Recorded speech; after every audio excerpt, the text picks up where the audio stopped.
here. Let me keep that. All right, baby.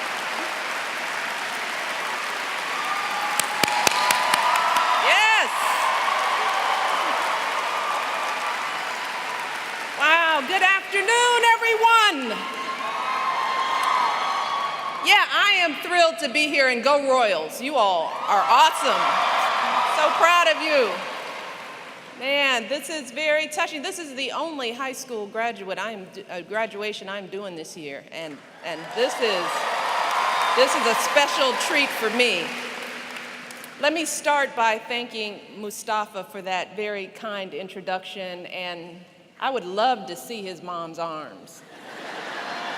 Where are they? Where is she? Where? Oh, yes. Yes. I love that. And she's showing them off, too. Yes, indeed. I also want to thank Dr. Turner for her leadership of this magnificent school. Absolutely. Especially for all the steps the school has taken to serve healthy food and to make sure you all, yes, as Mustafa said, get off the couch and move. We are just pleased to see the wonderful example this school is setting for schools across the country, and you should be very proud of that. I also want to recognize Congressman Cooper, Nashville Mayor Carl Dean, President Glover from Tennessee State University. Thank you for hosting us here today. And all I can say about the MLK Wind Ensemble is, wow, you guys are really good. That was so good. Oh, pros, all of you. Very good. And of course, I just want to thank Rafat, Lauren, and Busra for their wonderful remarks, great speeches. I will remember those speeches, so forget about your class. I will remember the valedictorian and salutatorian speeches here, but congratulations on all your hard work.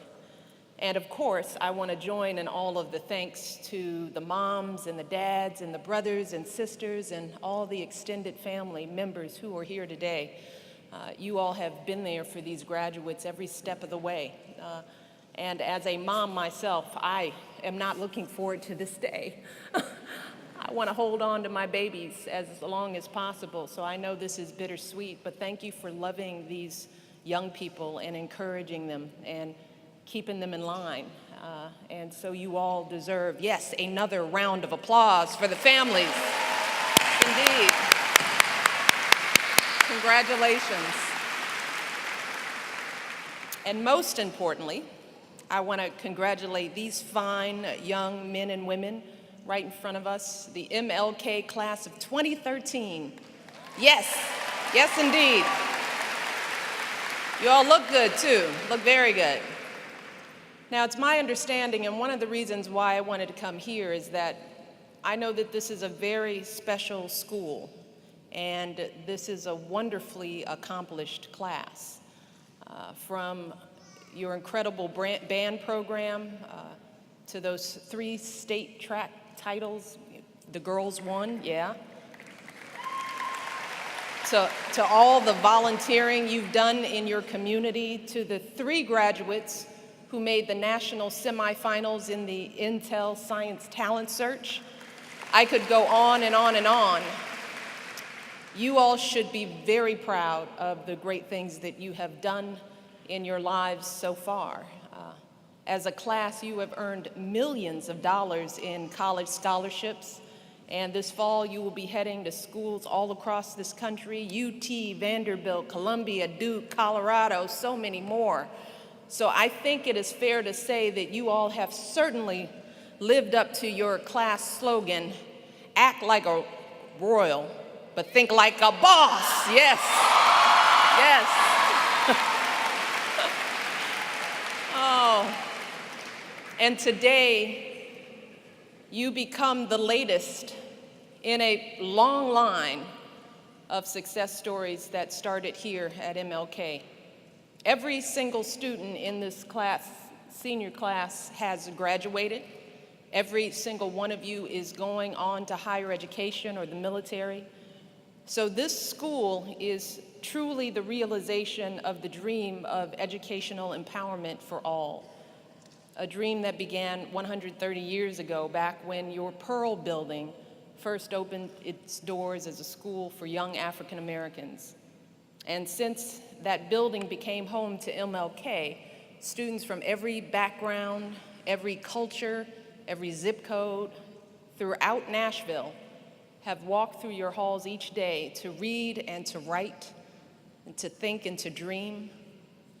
And I have to tell you, another reason why I wanted to come here is that all the things I've heard about this school, it is so familiar to me because I actually went to a school just like this one when I was your age. I grew up on the south side of Chicago, and as I made my way through South side, you can find them everywhere. But as I made my way through elementary school, because we didn't have junior high, my number one goal was to go to a high school that would push me and challenge me. I wanted to go somewhere that would celebrate achievement, a place where academic success wouldn't make me a target of teasing or bullying, but instead would be a badge of honor. And for me, Whitney Young Magnet High School was that place. And during my 4 years there, I made the most of all of my experiences. I chose the classes that I thought would get me ahead. I signed up for every activity that I could fill up my applications with, and I focused my life around the singular goal of getting into the next school of my dreams, which was Princeton University. And thank you. But let me tell you, I still remember that time in my life so vividly, and you will too. It seemed like every paper was life or death. Every point on an exam was worth fighting for. Yeah, a lot of head shaking there, a lot of faculty. You're sick of them lobbying you for some extra points, aren't you? My whole identity was bound up in checking those boxes, winning every award I could. And I was good at it, too. By the time I got to my high school graduation, I was at the top of my class, member of the National Honor Society, student class treasurer, and my college dream had come true. I was heading to Princeton that fall. So I thought I had everything I needed to get ahead. But graduates, I just want to share something with you that I learned. I learned that I had it all wrong. Yeah, wouldn't be the first time. But everything I was so concerned about, the grades, the test scores, the worries about which schools my friends were getting into, all of that stuff was far less important than I'd always thought. Because when I got to college, it turned out that I needed an entirely new set of skills to earn my degree. Now, don't get me wrong, I'm not saying that grades aren't important. I'm just saying that they're less important than what you learn and what you're made of. And that's what I want to talk with you about today. Yeah, I want to talk about what lies ahead for all of you and some of the things I wished I'd known when I was in your shoes. And the first thing I want to talk about is the importance of community. Now, when I arrived at Princeton, the whole college experience was a mystery to me. I was sleeping in a room with strangers, and as I looked around at all the other students who had come from wealthy families and were third and fourth generation Princetonians, I didn't always feel like I fit in. I was a little lonely at times, and so what I understood was that I needed to build a community of my own, right? So I worked hard to make new friends in my classes and at the campus cultural center. I reached out to professors and administrators around campus, and soon enough, I had built a wonderful group of friends and supporters that became my family away from home. And I relied on that family probably as heavily as you rely on your family, stopping by folks' rooms when I was bored, calling up folks when I needed to vent, leaning on them when I was anxious or down or just plain tired. And what I know now is that I would not have made it through that college period without that group of people by my side. So graduates, first thing I want you to know, I want you to think about the importance of the community that you have here at MLK, because it seems like a very special bond that you all have. You've got your friends here at school, you've got great teachers. When you go home to your family, you've got parents and siblings who know you inside and out. But just understand that when you go to college, that's all gone. So you're really going to have to work to recreate that community, that system of support. And you're going to have to do it from the ground up, and there are so many ways to do that. You might try volunteering in a service group or joining a choir or a band. You might find your new community on your dorm floor or on an intramural soccer field. It doesn't matter where you find it, just be sure to find it, because it is so much harder to get through college if you try to do this on your own, okay? And I know that some of you might be feeling a little anxious about that aspect of the college experience. Maybe you don't know anybody at the school you're heading to. Maybe you never felt like you quite fit in here at MLK, I don't know. But here's something that I want you to remember. The beautiful thing about college is that you get to start with a clean slate.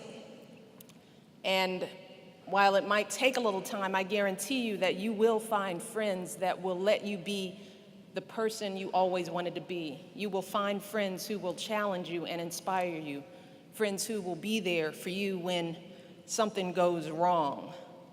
Because believe me, something inevitably will go wrong. And that leads me to the second thing that I want to talk to you about, and that is failure. Yeah, failure. It's probably a concept that many of you aren't very used to. I know I was like that, or maybe you are, which is good. Then you're ready. But when I got to college, that happened to me during my very first semester. I took a class on Greek mythology. Yes, Greek mythology. That was way over my head.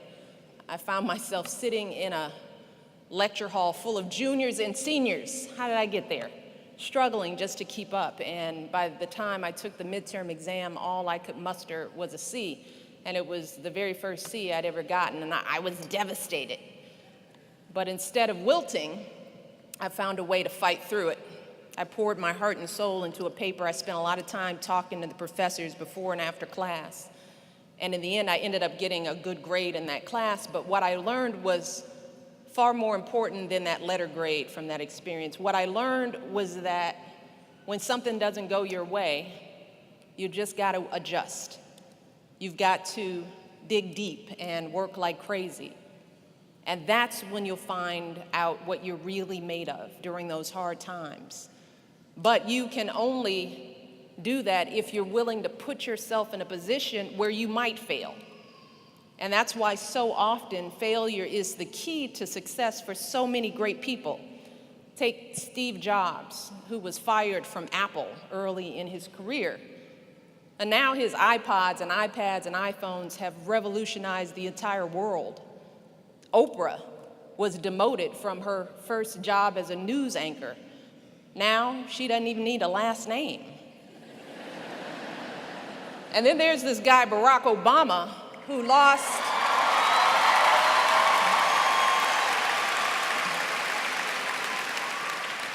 I could take up a whole afternoon talking about his failures, but he lost his first race for Congress, and now he gets to call himself my husband.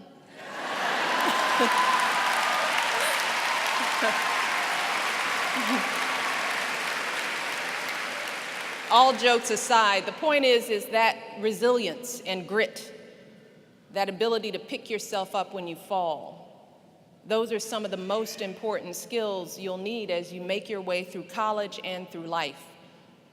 And here's the thing, graduates. These qualities are not ones that you're born with. They're not like the color of your eyes or your height. They're not qualities that are beyond your control. Instead, you can dictate whether you'll have grit. You can decide how hard you'll work. So I want you to make those choices right now, today, if you haven't already done so. Make those choices. I want you to tell yourself that no matter what challenges you face, that you will commit yourself to achieving your goals no matter where life takes you. And that brings me to my final point, and that's finding your passion. And I'll be honest, I didn't find my passion until long after college. Heck, until after law school. I mean, the truth is I still spent way too much of my time at Princeton continuing to chase grades and check boxes and climb higher and higher. I went on to law school, I did the same thing. And by the time I was in my mid-20s, I had everything I was told I should want. Fancy job at a prestigious law firm, a big office, a nice paycheck. But on the inside, something was missing. And so, after a few knocks, I finally asked myself some big questions, simple questions. What did I want out of my life? What makes me happy? What do I care about? Yeah, simple questions that I had never bothered to ask, too busy checking boxes. And soon I realized that what I really wanted was pretty simple. I wanted to give back to the people around me, to the world around me. I wanted to live my life by the principle that to whom much is given, much is expected. So, for me, that led me to quit that fancy job. And since then, I've dedicated my life to giving back. I've worked to train young people for careers in public service. I've started community outreach programs at a college and a hospital. And today, as First Lady, I'm working to honor our nation's military families and help our children grow up healthy. But as I look back, I wish I'd asked myself what I really wanted when I was sitting right where you are. So graduates, my message to all of you today is this: do not waste a minute living someone else's dream. Each of us has unique gifts.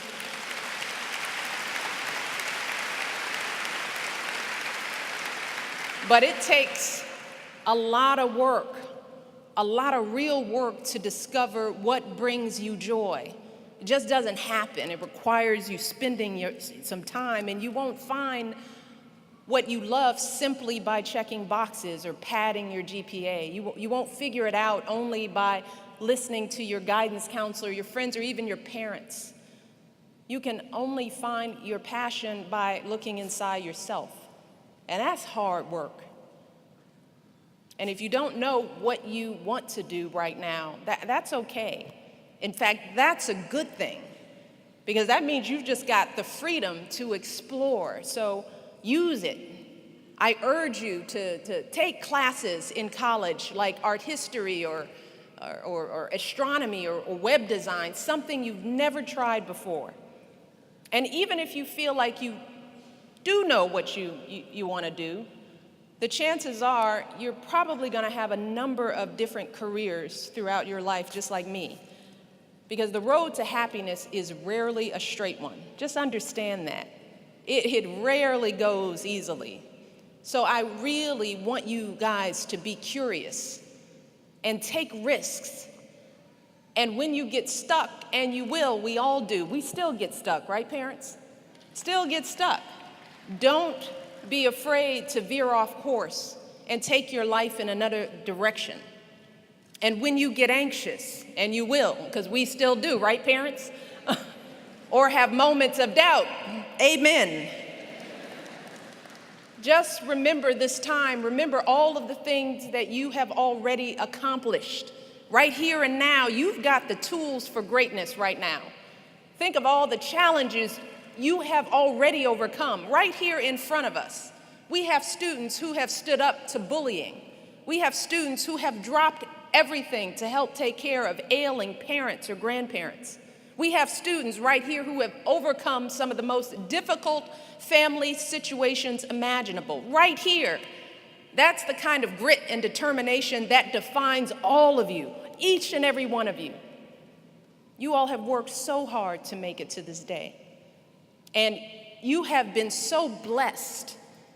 Understand how blessed you are to be at a place like MLK. Because unfortunately, schools like this don't exist for every kid. You are blessed. A school that nurtures you and challenges you and inspires you. Faculty who leave you with great stories and songs and poems for remembering math. But now we need you to make the most of these wonderful opportunities that you've been given, because it is not enough just to make it to college. We need you to complete college. We need you to finish hard and strong and be great leaders. That is your responsibility. That's your next job. And next year, you're on your own in so many ways. No one's going to be checking on whether or not you make it to class. That's over.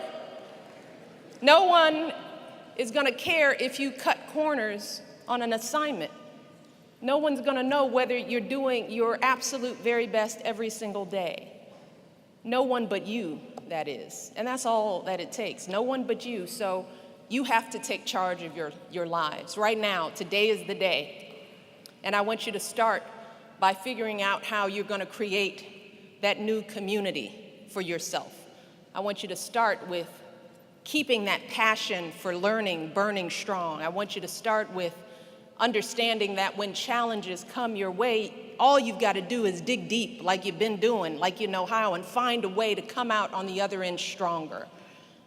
As Dr. Martin Luther King himself once said, you don't get to the promised land without going through the wilderness. But graduates, if you remember all of the wonderful lessons that you've learned here at MLK, if you keep acting like a royal and thinking like a boss, then believe me, I am confident that there is no promise you can't realize, and there is no telling how bright your futures will be. So congratulations again, graduates. We are all so proud of you. You have done it. Godspeed. We love you. Work hard. Stay true. God bless.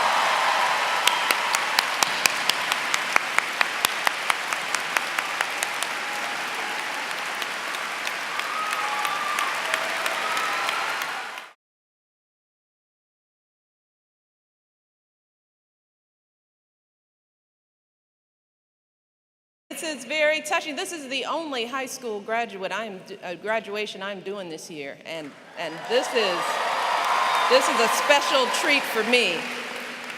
Let me start by thanking Mustafa for that very kind introduction, and I would love to see his mom's arms. Where are they? Where is she? Where? Oh, yes. Yes. I love that. And she's showing them off, too. Lauren and Busra for their wonderful remarks, great speeches. I will remember those speeches, so forget about your class. I will remember the valedictorian and salutatorian speeches here, but congratulations on all your hard work. And of course, I want to join in all of the thanks to the moms and the dads and the brothers and sisters and all the extended family members who are here today. You all have been there for these graduates every step of the way. And as a mom myself, I am not looking out of that. I also want to recognize Congressman Cooper, Nashville Mayor Carl Dean, President Glover from Tennessee State University. Thank you for hosting us here today. And all I can say about the MLK Wind Ensemble is, wow, you guys are really good. That was so good. Oh, pros, all of you. Very good. And of course, I just want to thank Rafat, Lauren. Yes, indeed. I also want to thank Dr. Turner for her leadership of this magnificent school. Absolutely. Especially for all the steps the school has taken to serve healthy food and to make sure you all, yes, as Mustafa said, get off the couch and move. We are just pleased to see the wonderful example this school is setting for schools across the country, and you should be very proud.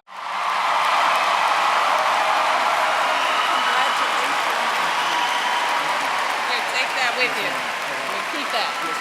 All right, babe.